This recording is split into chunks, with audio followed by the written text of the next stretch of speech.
इसमें 52 नंबर के गाथा में चल रही है। आचार्य ने पहले भी सिद्ध किया है, अभी भी यहाँ पर सिद्ध किया है कि न्यक्ति क्रिया होने पर भी, मतलब जानने पर भी न्याय परिणाम क्रिया के अभाव में बंद नहीं होता है।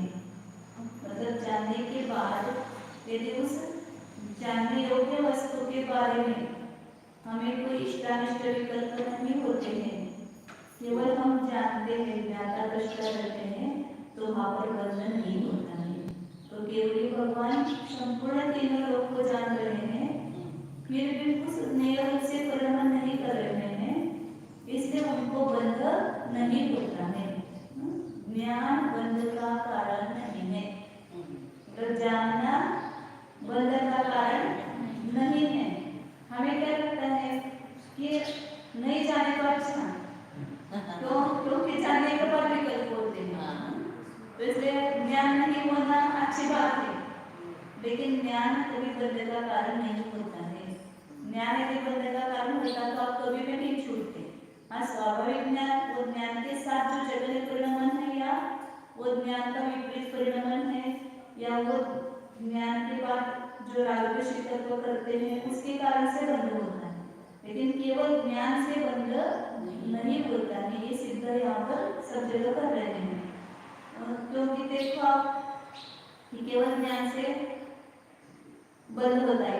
ज्ञान के बाद मोह राग द्वेष उत्पन्न होते हैं, तो वहां पर बंध होता है। सामान्य जगह पर देखते हैं कि कोई भी किसी की भी जानकारी मिली तो सर्वत्र हमें दुख होता है क्या, या राग द्वेष होते हैं क्या, देखना वहाँ पर। जैसे हमारे कपड़े धोबी क्या धुलने के लिए दिए थे धोबी के पास, फिर आप लेने गए संजो में, आप लेने के लिए, फिर उन्होंने दिए आपके कपड़े, आपने देखा आपकी शर्ट और पैंट थी, और शर्ट को देखा तो वहाँ पर थोड़ा सा फट गया था, आपको एकदम गुस्सा आ गया।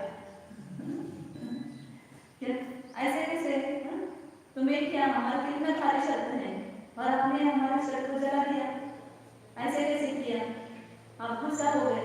तो वो घबरा गया बेचारा, वो दो दिन बोले कि क्या बात हो गई, तो उसने फिर देखा दूसरे कपड़े, तो वहाँ पर आपके नाम के कपड़े रखे हुए थे, फिर आपको वो ला करके दिए, देखो ये आपके कपड़े हैं, तो आपको गुस्सा एकदम शांत हो गया। तो क्या आपका ज्ञान चला गया थे उस समय? पहले आपको ज्ञान था इसलिए गुस्सा आया, और अभी भी ज्ञान हो रहा है आपको, वो शर्ट फटा हुआ ही है, अभी कोई अच्छा नहीं हुआ है वो शर्ट, केवल फिर क्या हो गया ऐसे जादू कि आपका गुस्सा कम हो गया। पहले क्यों गुस्सा आया और अभी क्यों कम हुआ? ये मेरा वो शर्ट मेरा है, वो कैसे फट गया? अब आपको समझने के लिए नहीं है, फिर आपका गुस्सा शांत हो गया। तो गुस्सा किस कारण से है? ज्ञान तो अभी भी है, लेकिन अभी आपको गुस्सा नहीं आ रहा है। क्यों? क्योंकि आप उसको पर रूप से देख रहे हो, मेरा चैतन्य ऐसा देख रहे हो। तो वहां पर ज्ञान होते हुए भी जब उस ज्ञान के साथ हम क्या करते हैं, वहां पर ये मेरा है, उसमें अपनत्व बुद्धि करते हैं, ममत्व बुद्धि करते हैं, तो वहां पर राग और द्वेष पैदा होता है। जानने से वहां पर राग द्वेष नहीं हुआ, या जानने से वहां पर बंध नहीं हुआ। कोई अपन जाते हुए कभी क्या होता है, कहीं अपना बच्चा गया है, समझो आपका बच्चा गया है और आपको पता चला कि वो ट्रेन जो है उसका एक्सीडेंट हो गया है। आपको है मेरा बच्चा गया है, आप खुलता पेपर लेके आओ, कौन कौन उसमें ये हुआ है, घायल हुआ है, किसको लगा है। तो सब पेपर देखा, आपके बच्चे का नाम नहीं था। फिर आप कैसे हो गए? तो एक्सीडेंट जो हुआ था वो वही है ना। फिर क्यों आपको पहले आपको तो है, आप क्यों शांत हुए? तो आपको ये कहना था मेरा बेटा गया, मेरे बेटे को कुछ नहीं होना चाहिए। यदि एक्सीडेंट में अपना कोई है तो हमें तकलीफ है, अपना कोई नहीं तो कुछ भी तकलीफ नहीं है। तो तकलीफ किसकी है? अपने पर की तकलीफ है। पर में हमने जो किया है उसके कारण हमें राग द्वेष हुआ है। इनके 50 करोड़ गए तो आपको कितनी तकलीफ होगी ये बताओ मुझे। इनके गए, इनके आपको बता रहे हैं इनके 50 करोड़ गए तो आपको कितनी तकलीफ होगी? ज्ञान हो रहा है आपको?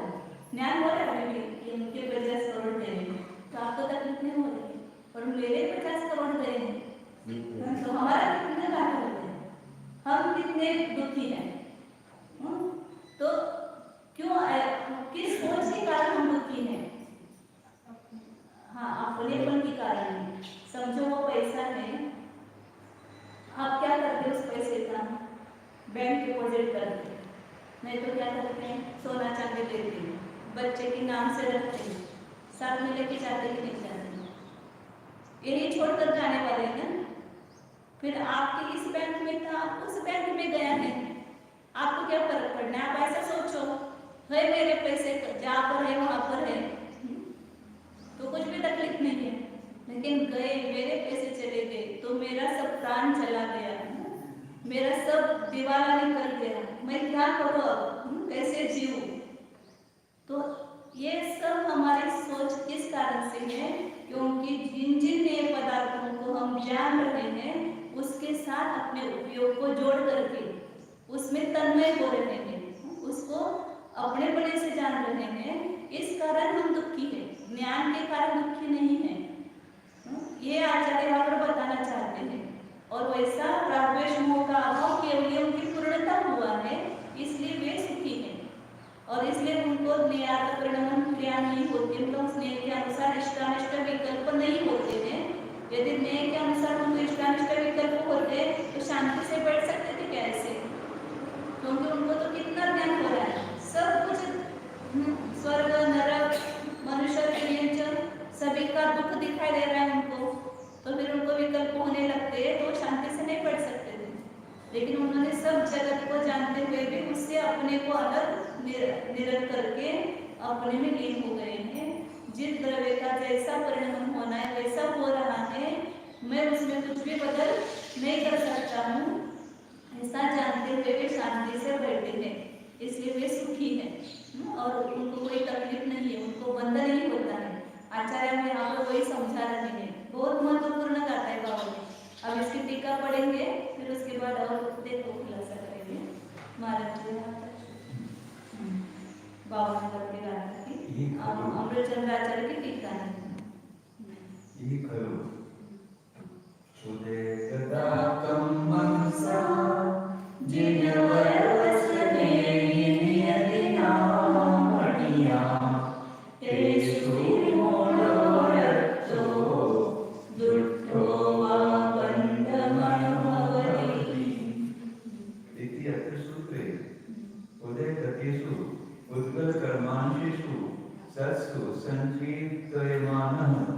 मोह राग द्वेष परिणतत्वात् ये अर्थ परिणमन लक्षणया क्रियया युज्यमानः क्रियाफलभूतं बन्धम् अनुभवति न तु ज्ञानात् इति प्रथमम् एव अर्थ परिणाम क्रियाफलत्वेन बन्धस्य समर्थित्वात्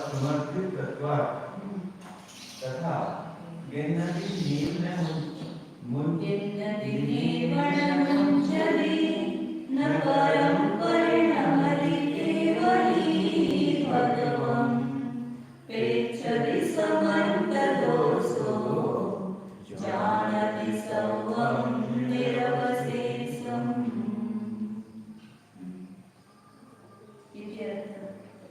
इति अर्थ परिणाम आदि क्रियाणाम अभावस्य शुद्धात्मना निरूपितत्वात् च अर्थात् अपरिणामतः अग्रहणतः तेषु अनुकूलपरिमाणस्य च आत्मनः व्यक्तिक्रिया संभाव्यापि न खलु क्रियाफल भूतः बन्धः सिद्ध्येत्। आचार्य ने यहाँ पर नैतिक अंश रचनी है। ऊपर समारोह गाथा है ना, तो पीछे जो गाथाएं थी उसी का यहाँ पर जोड़ करके उसको संदर्भ लेकर के कथन किया है। क्योंकि इस गाथा में जो बताया वो पहले बता के आए हैं। पहले 43 नंबर की गाथा है, उसका पहले संदर्भ लेते हैं कि वहाँ पर ये बताया था कि ज्ञप्ति क्रिया होने पर भी अन्यार्थ परिणाम लक्षण क्रिया से बंधन है।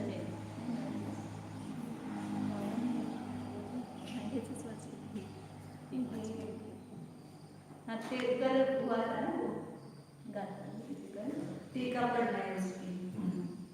यह खलु, यह हमने इस गाथा में वास्तव में क्या बताते हैं कि उदय प्रदा 43 नंबर की गाथा पहले देख ली है। 3 गाथा इस अध्याय में इस आगे तक जो भी उसमें बहुत महत्वपूर्ण है, अपने जीवन के लिए बहुत लाभदायक है। क्या बताते हैं देखो, उदय प्रदा कमोसा जिनवर वसले ये नियतिना दुनिया। क्या बताया है कि जिनेंद्र भगवान ने बताया है, क्या बताया है, उदय प्रदा कमोसा नियतिना उदयागत कर्मोश कर्म कर्म नियम से है। किनके हैं? सभी संसारी जीवों के, आपके नहीं हमारे भी है। जो जो संसारी है उस जीव को नियम से कर्म का उदय है ही। अब वो कर्म 2 प्रकार है, पाप कर्म और पुण्य कर्म। पाप कर्म का उदय सतत चल रहा है, उसके साथ कभी कभी पुण्य का उदय आ जाता है। तो जब धन संपत्ति मिली तो आपके पुण्य कर्म का उदय आया था, और वो चली गई तो पाप कर्म का उदय आया था। दोनों भी कर्म के उदय है। आना भी कर्म के उदय से होता है और जाना भी कर्म के उदय से होता है। लेकिन हम क्या समझते हैं, पुण्य कर्म का उदय आया तो मेरा भला हुआ, और पाप कर्म का उदय आया तो मेरा बुरा हुआ।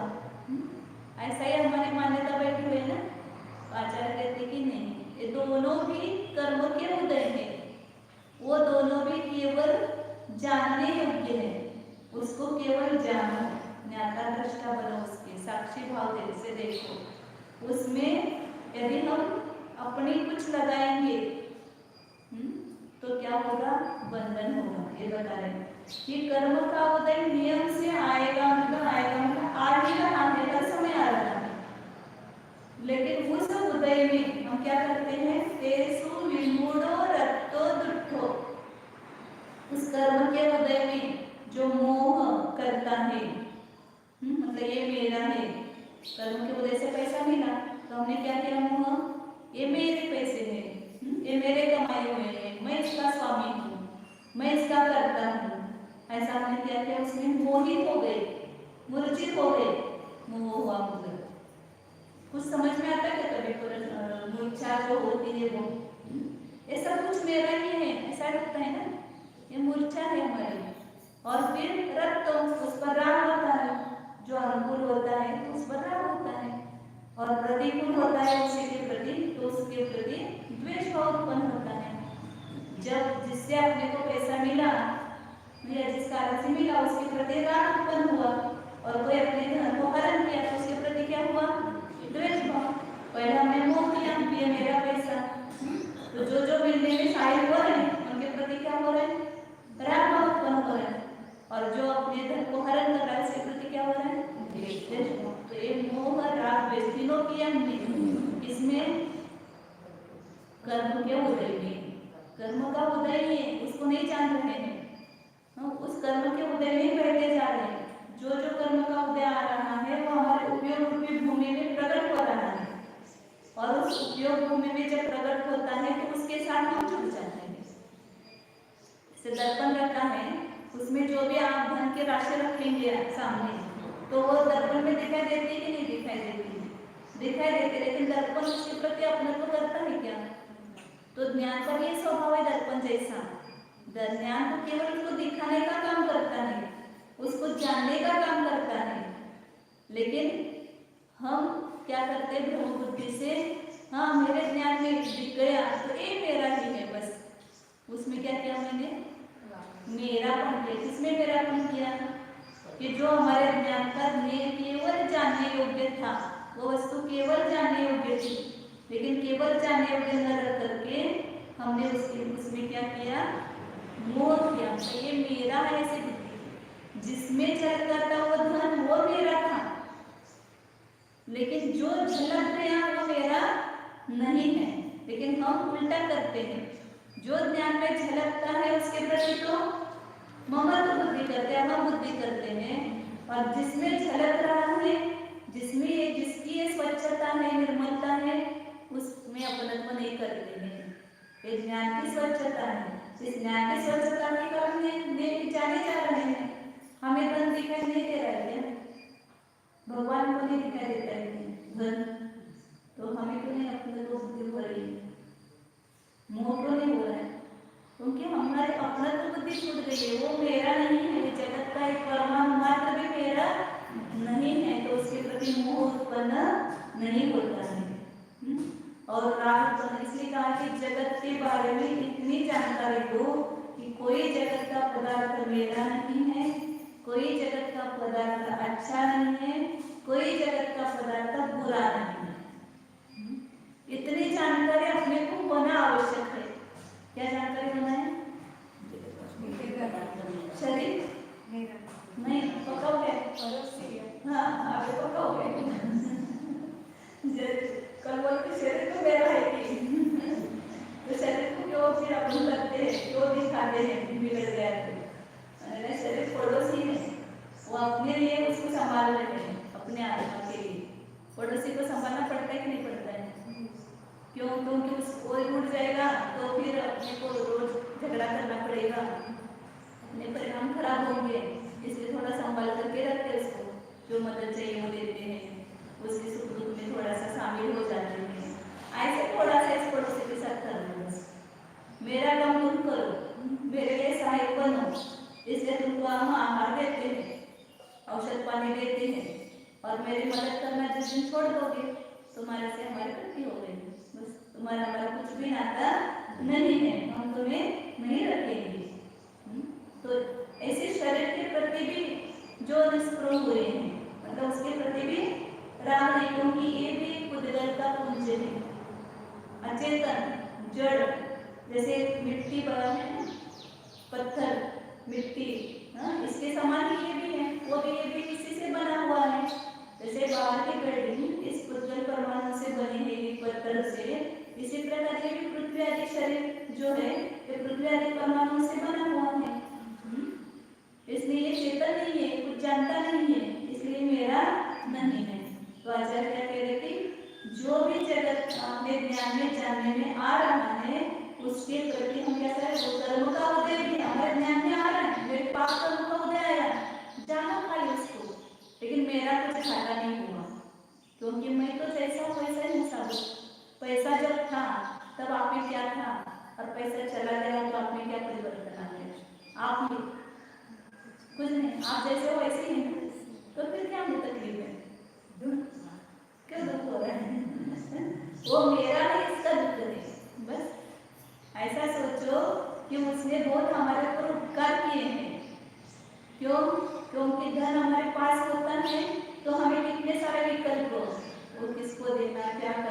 छोड़ के जाना है। उसने हमारा कर्जा चुकाया। बस हमारे पास धन था, पूर्व जन्मों में हमने किसी का कर्जा निकाला था, तब ध्यान नहीं था उसको, और आज हमारे पास धन था, वो लेके गया बेचारा, तो हमारा तो कर्जा चुक गया। वो बेचारा कर्ज अपना कर रहा है, वो हमें चिंता कब करनी है, कौन घाटे में है और कौन लाभ में है, ये देखना है अपने को। वो घाटे में है कि आप घाटे में हो, उसको लाभ हुआ है कि आपको लाभ हुआ है। वो तो घाटे में गया है, उसके पास जो 50 करोड़ लेके गया है वो तो घाटे में गया, उसने तो अपने ऊपर बहुत कर्जा कर लिया, और आपका कर्जा था वो उतर गया पूरा, तो आप लाभ में हो क्योंकि आपका कर्जा चुक गया है, बिना मांगे वो लेके गया है।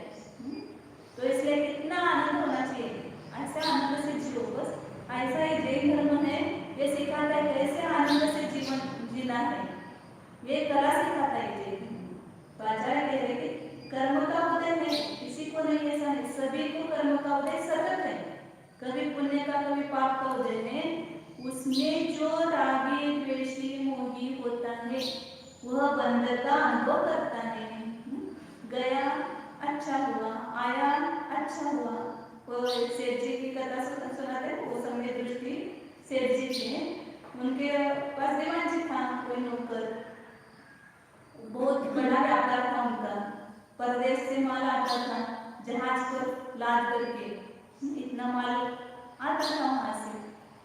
तो अचानक क्या हो गया, समुद्र में तूफान आ गया, तो जहाज डूब गया। तो वो बहुत घबरा गया वो दीवान जी, वो आकर के सेठ जी को बोलते, सेठ जी बहुत नुकसान हुआ, कि इतना सब अपना था वो चला गया, डूब गया। सेठ जी बोले बहुत अच्छा हुआ। उसका ये क्या आदमी है, इसको इतना नुकसान हुआ तो भी कुछ नहीं लगता है। फिर थोड़ी देर के बाद खबर आई कि वो सब पूरा का पूरा माल साबुत है, वो सब सुरक्षित किनारे आ गया है, और वो सब आपका ठीक मतलब अच्छा है माल। तो उसको बहुत खुशी हुई, तो वो नाश्ता हुआ आ गया और कहे सेठ जी अभी वापस खबर आई है, खुशखबरी आई है, क्या कि अपना सब जो माल था वो सब सुरक्षित है। सेठ जी बोले बहुत अच्छा, ठीक है। तो जब गया तब भी ठीक है, जब आया तब भी ठीक है, ये क्या बात है। तो ये अंदर की कला है, ये जीवन जीने की कला है, कि जब पाप कर्म का उदय आया तो भी मेरा कुछ नहीं गया, पुण्य कर्म का उदय आया तब भी मुझे कुछ मिला नहीं है। वो कर्म, ये ही तो संसार चल रहा है अपना, पुण्य पाप कर्म का जो खेल चल रहा है, ये तो संसार में चलेगा ही हमेशा। कभी थोड़े देर के लिए पुण्य का उदय आएगा, थोड़े देर के लिए पाप का उदय आएगा, लेकिन हम उसमें हर्ष विषाद न करते हुए यदि समता भाव रखते हैं तो अपने कर्म से छूटते जाते हैं, मतलब दुख से छूटते जाते हैं। यदि उसके साथ उत्पन्न होते हैं तो फिर हम पुनः कर्म का बंध करके पुनः अपना संसार मतलब पुनः अपना दुख बढ़ाते रहते हैं। इसलिए पुण्य पाप फलमाई भरत बिरको बतवाई, एक पुद्गल पर्याय उपजे बिन से फिर खाई। ये तो चलता रहेगा फिर। इसलिए कबीर ने दोहा लिखे, तो उन्होंने कहा कि बस संसार के सभी जीव जो है बहुत दुखी हैं। क्यों? सुबह सुबह कभी घूमने जाते थे, हमारे गुरु जी थे ना, वो हमेशा बताते थे दोहा कि सवेरे कभी घूमने जाते थे तो सुबह क्या होता था, सब घरों में चक्की पीसती जाती थी, सब चक्की की आवाज आता था। कबीर को बहुत दुख हुआ कि देखो ये जो दानी है वो पीछे जा रहे हैं, ऐसे संसार के बेचारे सब जीव इसमें पीछे जा रहे हैं। चलती चक्की देखकर लिया कबीरा रोए, दो पाटन के बीच में साबुत रहना चाहता। आपको पता है। फिर उसका जो बेटा था, कबीर से भी बाप से बेटा सवाई होते हैं, उसका बेटा था, वो बोले कि पिताजी आपने अधूराई देखा, अधूराई चिंतन किया। बोले कि बराबर है, दो पाटन लेकिन जो बीज की कीली को पकड़ करके बैठा है, वो जो अनाज वो तो साबुत रह जाता है, उसके दो पार्टों के बीच में आया वो तो पिस गया। लेकिन जो बीज की जो कड़ी है उसको पकड़ करके जो बैठा है वो तो पिसा नहीं जा रहा है। इसी प्रकार इस संसार में जो जीव अपने परमात्मा को पकड़ता है, अपने ध्रुव चैतन्य स्वभाव को पकड़ता है, वो इन दोनों पार्टों के बीच में नहीं पिसता है, वो साबुत रह करके अपने स्वरूप में लीन होकर के परमात्मा पने को प्राप्त होता है। तो इससे हम बच सकते हैं। इससे किससे बच सकते हैं? बंध से बच सकते हैं, इस दुख से छूट सकते हैं कि जब हम इन पाप पुण्य के खेल में समता भाव रखेंगे, साक्षी भाव रखेंगे, तो क्यों बंधेंगे? आज तक बंधे हैं इसी कारण से। इतने जीवों में कोई एकाध जीव ऐसा होता है कि जिसको एक कला आ जाती है, ज्ञानी बन जाता है, तो वह इन दुखों से छूटता है। तो ऐसे हमारे जैसे जो छूटे हैं तो हम भी छूट सकते हैं इस दुख से। लेकिन कब छूटेंगे? कि जब हम तत्व के स्वरूप को समझेंगे, वस्तु के स्वरूप को समझेंगे और उस वस्तु के स्वरूप के अनुसार हम जिएंगे, अपना आचरण बनाएंगे, तब हम इस बंधन से छूट सकते हैं, इस संसार से छूट सकते हैं। इसलिए ये तो पूर्णतः 100% भगवान में हो रहा है कि भगवान कर्म का उनको भी उदय आ रहा है, अरेंद्र को भी कर्म का उदय नहीं, फिर भी वे समता आसाता वेदनी का उदय मोक्ष जाने तक नहीं छोड़ता है। छोड़े उस कर्म में भी आसाता उदय आ सकता है, लेकिन उसके भी वे साक्षी बनते हैं, ज्ञाता दृष्टा बनते हैं, उनको कुछ तकलीफ नहीं है तो वे छूट जाते हैं। लेकिन वो तो सर्वज्ञ है, केवल भगवान है, वो तो छूट गए, उनको तो रागद्वेष मोह नहीं होता है। लेकिन हम जैसे संसार में गृहस्थ में रहते हुए हमें तो मोह रागद्वेष होगा ना, ऐसा लगता है, और इसलिए हमारा संसार नहीं छूट रहा है। देखिए, भले हम अल्पज्ञानी हैं, लेकिन अपनी दृष्टि को सम्यक बना करके सम्यक दर्शन के प्रकार से इस जगत के संपूर्ण स्वरूप को, परिवर्तन को देखते रहना। ज्ञाता दृष्टा बनो, केवल ज्ञाता दृष्टा बनो। और पुण्य का उदय आए तो पुण्य का उदय आया है, मेरा कुछ नहीं है, ये भी बीत जाएगा, और पाप का उदय आया है, ये भी मेरा नहीं रहेगा, ये भी बीत जाएगा। इस प्रकार विचार करते हुए ज्ञाता दृष्टा बनो, मैं केवल जानने वाला हूँ। और ज्ञान क्या करता है? जानने का काम करता है। तो आ रहा है ज्ञान में, फिर भी उसके प्रति केवल साक्षी भाव से यदि देखेंगे तो अपनी समता भाव का नाश नहीं होता है।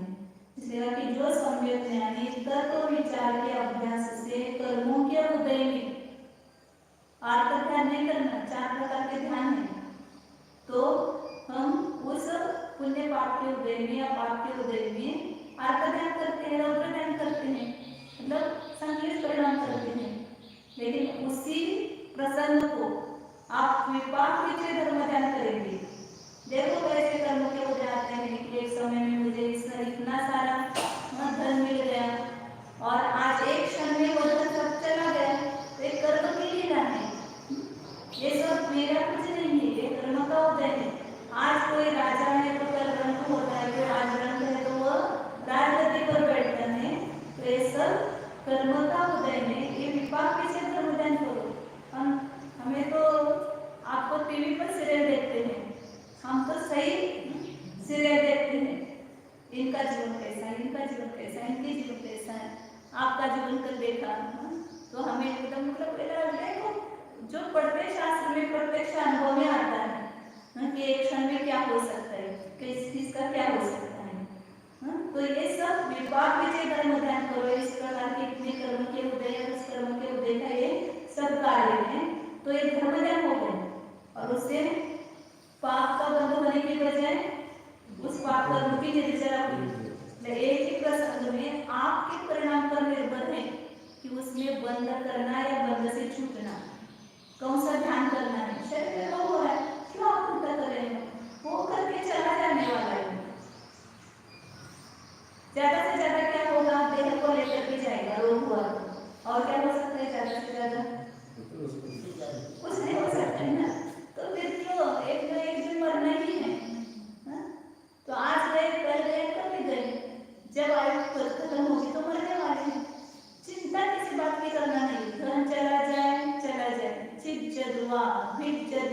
अग्निच्चद्वा अवजातु विप्लय जम्मा तम्मा गच्छतु तवयो न परितो वच्च।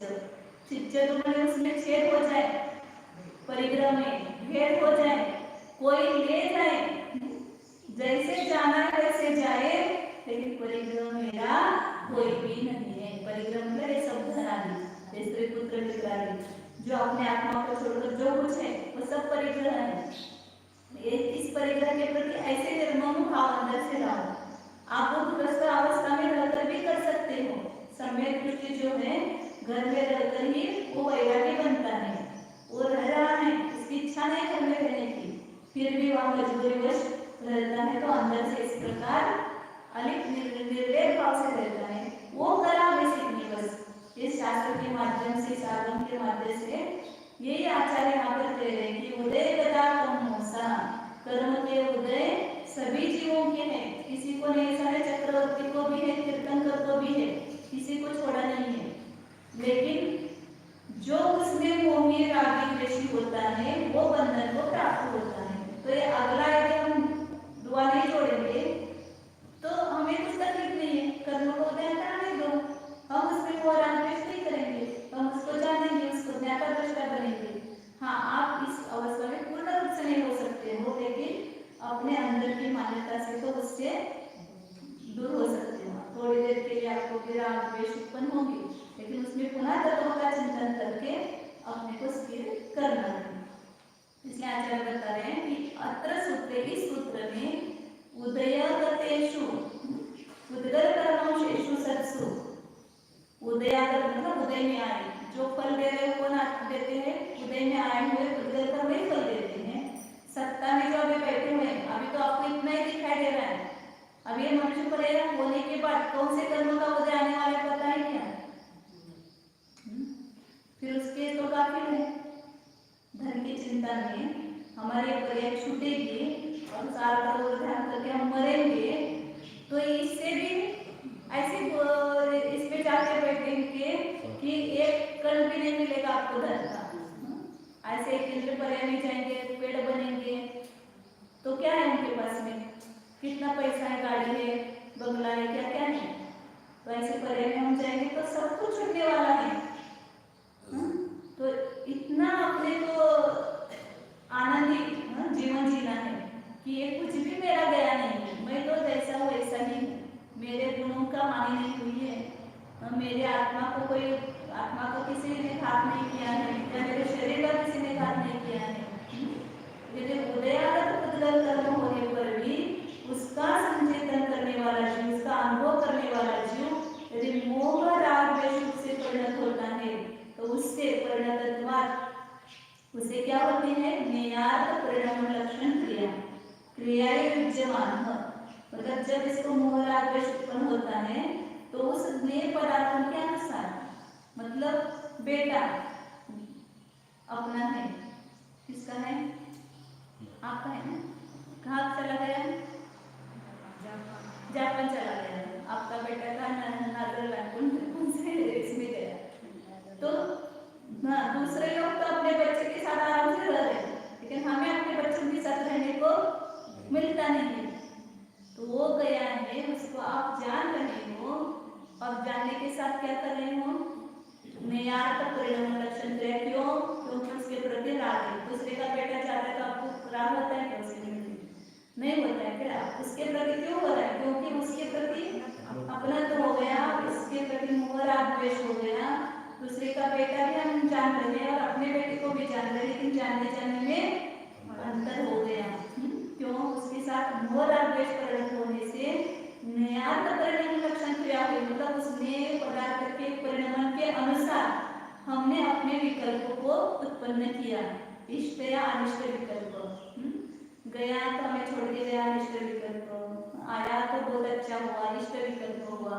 तो दोनों भी क्या है, अपने आत्मा के लिए घातक है। तो नेयार्थ परिणाम लक्षण क्रिया से युज्यमान जुड़ता हुआ क्रिया लघुतम बंधन अनुभव, उस क्रिया का फल क्या मिलता है, नए पदार्थ। नए पदार्थ मतलब किसको कहा, कि जो अपने ज्ञान में आ रहे हैं, अपनी बुद्धि में आ रहे हैं, वे अन्य पदार्थ, सपर पदार्थ, उसके साथ जुड़ने पर क्रिया का फल, उस क्रिया का फल है बंध, उस बंध का यह जीव अनुभव करता है। न तो ज्ञानात्, ज्ञान से बंध का अनुभव नहीं करता है, ज्ञान से ज्ञात परिणाम क्रिया भी नहीं होती है और ज्ञान से बंध भी नहीं होता है। ज्ञानम नेयम अवैति अद्भुतदयम शुद्ध स्वभावोदय किं द्रव्यांतर चुंबनाकुलधियस तत्वाच वन्दे जनम। आचार्य कहते हैं कि ज्ञानम नेयम अवैति, ज्ञान का काम क्या है? जानना, जानेगा वो, बिना ज्ञान के तो करेंगे नहीं।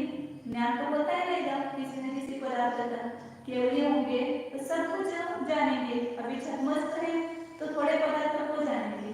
जब अपना उपयोग अपने आत्म स्वभाव में नहीं है तो हम पर वस्तु को नियम से जानेंगे, क्योंकि ज्ञान का काम जानना है। ज्ञान बंद हो जाए ऐसा आप कोशिश करेंगे तो वो नहीं होगा। लेकिन ज्ञान होने पर भी ये स्वीकार करो कि ज्ञान में आया हुआ पदार्थ उसका मेरे साथ कोई भी संबंध नहीं है। वो भले अपना बेटा हो या दूसरे का बेटा हो, अपनी संपत्ति हो या दूसरे की हो, वो उससे मेरा कोई भी नाता नहीं है। तो उसके साथ जुड़ गए तो उसके कारण मोहरावेश हुआ, मोहरावेश के कारण बंध हुआ है। ज्ञान से वो नेय पदार्थ नेहार्थ परिणाम लक्षण क्रिया भी नहीं हुई, इष्टानिष्ट बुद्धि भी नहीं हुई और उससे बंध भी नहीं हुआ है। इसलिए आचार्य ज्ञान का निषेध नहीं कर रहे, ज्ञान के साथ मोहरावेश करने का निषेध कर रहे हैं।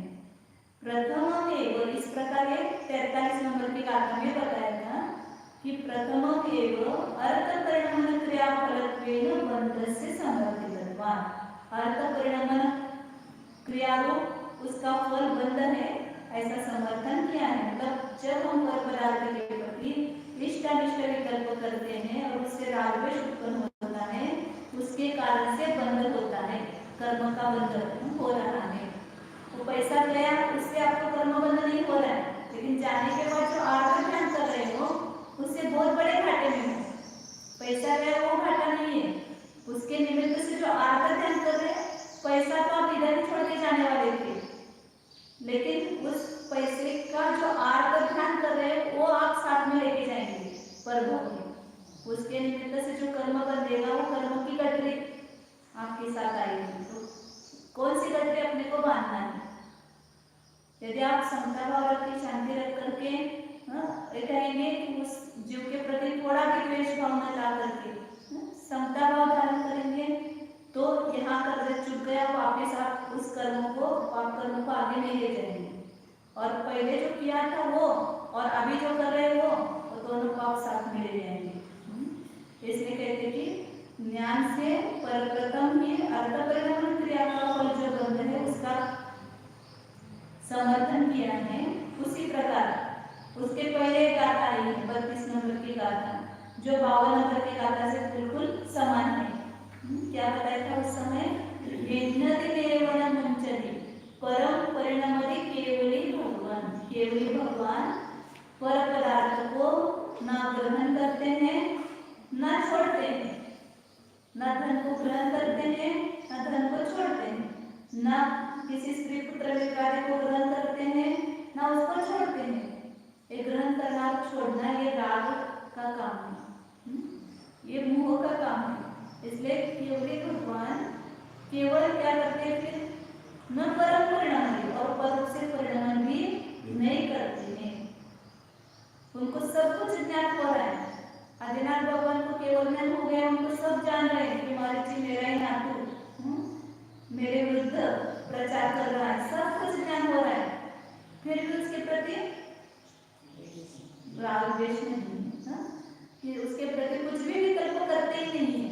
जैसा है वैसा जानते हैं, जो है उसको क्या करना है? केवल जानना है। क्यों जानना है? क्योंकि स्वभाव है ज्ञान का जानना, इसलिए ध्यान में आ जाएगा। पेच्छति समंत दोषो जानति सर्वं निरवशेषम। क्या करते केवल भगवान? ग्रहण भी नहीं करते, छोड़ते भी नहीं, परिणाम भी करते नहीं, फिर काम तो करते हो ना कुछ। क्या काम करते हैं? बिना काम के है क्या कोई द्रव्य इस जगत में? सबको अपना अपना काम है, अपनी अपनी अर्थ क्रिया करना ये प्रत्येक का काम है। कोई निठल्ला द्रव्य नहीं है इस जगत में। तो जानना, ज्ञान रूप ज्ञप्ति क्रिया, ये जीव का कार्य है।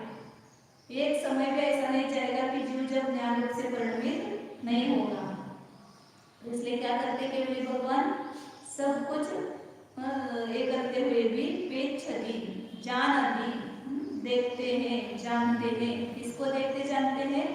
सर्वं निरवशेषम, सब कुछ जगत का पाप पुण्य सब कुछ जानते हैं, लेकिन उस पर पदार्थ को ग्रहण नहीं करते, छोड़ते नहीं है, उसको परिणमन नहीं करते हैं। ये बहुत बड़ी कला है। इति अर्थ परिणमनादि क्रियाणाम अभावस्य, इस प्रकार पदार्थ के प्रति परिणमन करने रूप क्रिया का अभाव किसको हुआ है? शुद्धात्मा योगित्वात्। जो शुद्धात्मा हुए हैं उनमें और अपने में क्या अंतर है? वो जानते हुए भी मोहराद्वेष नहीं करते हैं और हम जान करके मोहराद्वेष करते हैं। ये दोनों में बहुत बड़ा अंतर है। तो इस अंतर को मेल सकते हैं हम उन जैसे परिणमन कर सकते हैं। उन्होंने जो पुरुषार्थ किया वो अपने को करना है कि अपने चैतन्य स्वरूप, अपने ज्ञान स्वभाव को जान करके हमें भी उसका अनुसरण करना है कि हमें भी पर पदार्थ के प्रति मोहराद्वेष छोड़ करके केवल उसको जानना है। तो इसलिए आचार्य कहते हैं कि शुद्ध जीव जो है उन्होंने अर्थ परिणमन आदि क्रिया का अभाव किया है। इसलिए निरूपितत्वात् अर्थान अपरिणमतः, उस पदार्थों के प्रति परिणमित नहीं होते, उस रूप से परिणमन नहीं करते हैं। अग्रहणंत, उस पदार्थ को, पर पदार्थों को ग्रहण नहीं करते हैं। और तेषु अनुत्पद्यमानस्य, उस रूप से उत्पन्न भी नहीं होते हैं, उसको उत्पन्न भी नहीं करते हैं। ऐसे आत्मा के व्यक्ति क्रिया का सद्भाव, मतलब ज्ञान क्रिया, व्यक्ति क्रिया मतलब जानने रूप क्रिया, उसका सद्भाव होने पर भी उनको न क्रिया खलु क्रिया फलभूत बंध सिद्धे, उस क्रिया का फलभूत जो बंध है वो सिद्ध नहीं होता है। तो बंध किसका फल है?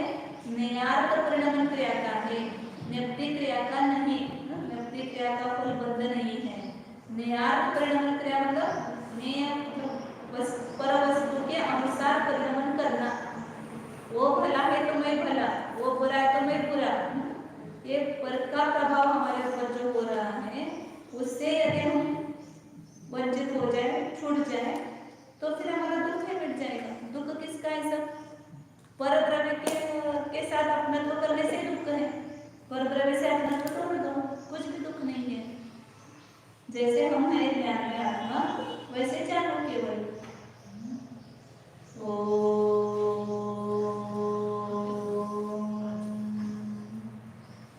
जानिए मैं कौन हूँ, इसका निर्णय कीजिए। अभी इसी समय हम अपना निर्णय कर सकते हैं। एक क्षण में अपनी दृष्टि बदल कर सम्यक दृष्टि बनाए, मिथ्या दृष्टि को छोड़ दो। आज तक हमने मैं को इन संयोगी भाव रूप से देखा है। मैं मनुष्य, मैं स्त्री, मैं पुरुष, मैं श्रेष्ठ, मैं गरीब, मैं सुखी, मैं दुखी, ये सब भ्रामक कल्पना है, भ्रम बुद्धि। इस भ्रम बुद्धि को छोड़कर अब जो वास्तव में असल निज आत्मा है उसमें अपनत्व कीजिए। मैं जीव हूँ, जानने वाला जीव हूँ, जो चैतन्य परिणाम स्वरूप है वही मैं हूँ। जिसमें चेतनता है वो मैं हूँ। जानिए इस चैतन्य को छोड़कर इस जगत का एक परमाणु मात्र ही मेरा नहीं है। मैं शुद्ध चित स्वरूप हूँ। इस चैतन्य के अलावा एक परमाणु मात्र भी वस्तु मेरी नहीं है। ये शरीर भी मेरा नहीं है, ये कर्म भी मेरा नहीं है, कर्म के उदय से प्राप्त हुआ संयोग भी मेरा नहीं है। कर्म जो भाव भी मेरे हैं, ये मोह राग द्वेष परिणाम भी मेरा नहीं है। मैं केवल ज्ञानमय चैतन्यमय अनुभवशील पदार्थ हूँ। अभी वर्तमान में नहीं, इसी देह देवालय में विराजमान है मेरा परमात्मा। उस परमात्मा में एकत्व बुद्धि करो, यही मैं हूँ, अन्य कुछ मैं नहीं हूँ। जो चैतन्य का प्रतिभास हो रहा है इसी शरीर में भीतर हो रहा है, देखिए है चैतन्य, बिना चैतन्य के अनुभव नहीं होता है। अनुभव हो रहा है तो मैं चैतन्य स्वरूप हूँ, यह मैं ज्ञान होती हूँ, ज्ञान शरीर